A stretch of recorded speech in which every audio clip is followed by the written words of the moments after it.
All right, we're on to problem 2.9. So this is another revolved part. Pretty basic overall revolved shape, but there's a lot of holes here. And we're going to show you a technique to make that super simple. So the first thing we have to do, of course, is make our overall piece. Diameter is a 1.5, and then that gets revolved, and then it's a 0.5. So do my standard stuff to take care of that, and then I do a revolved cut, 0.25 there, and diameter of 1. And we're going to get this piece right here. Now it comes talking about making these holes. So we've been working with holes quite a bit. So the first one is a diameter of 2, right on the center. So let's take care of that. So I'm going to go sketch on this front plane right here. And I'm going to do a point right on the center. And then I'm going to do a diameter, green check that off, hole, diameter, and it's a 0.2 diameter, simple through custom. Click off it just to see what it's going to look like, and I like it, and I hit check. Come back again. I'm going to do another sketch on the top face. I'm going to do a point again. So I want to wake up this piece right here. Get that point set. So what that did was it made it vertical. Diameter now, or we have to know how far it is from here to here. So we'll pull that dimension. And that is 0.3 from the center. And this one here is 0.625 from the center.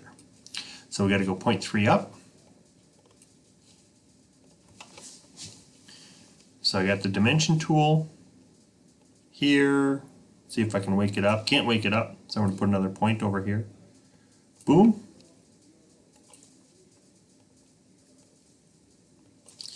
Point 3. Enter. Got it in the right spot. Check it. Make a hole. Pick that hole, and this one here, I believe, is a point right here is 0.25. So I'm going to go 0.25 and check that off. Last one here, I'm actually going to make the hole from this plane instead of coming on this plane. Even though it's going to cut on this plane, I want to make the hole on this plane because I got to be able to wake up these center lines. So I'm going to sketch last time. Click on that front surface, draw my point, come to my center, come straight up vertical and click. And if I remember right, that's 0.625 from the center to the center of that hole. So I'm going to go here, here, 0.625. Check that off. Make my hole. And it's going to give me this warning because it's too big. It says it's too big. And if I take a look here, it should be 14 holes, 0.125 diameter. So come over here, 0.125.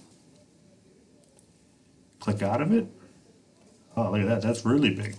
0.125, not 1.25. Click out of it. It's there. Hit the green check. Now, I could do that 14 times around here and 6 times around here and come up with my piece. But instead, we are going to use a different tool. This block right here is called a pattern.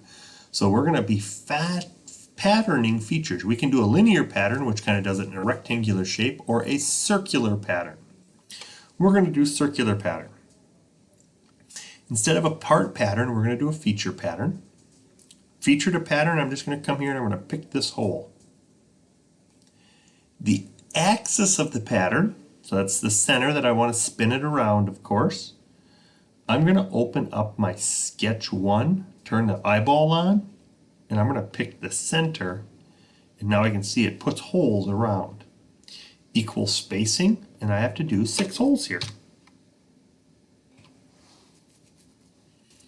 And I am complete with that one. Now I gotta do this pattern. This one again, 14 holes equally spaced.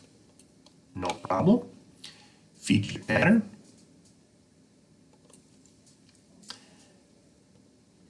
Feature to pattern, I want to pick the hole. Axis of pattern, I want to pick that center axis of that other sketch.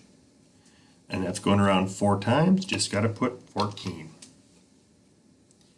If I click up here, I can see that my 14 holes are done. Green check that. I'm going to go P for plane. I'm going to turn off this sketch. I am going to section view this object, and I want to do the right plane. Now I can see it. Green check. Isometric. Come here. My volume is 432.432. I'm going to save that up. Make sure your name's on it. Make sure I can see this. Make sure all of this is complete. Nice work. You got circular patterns done.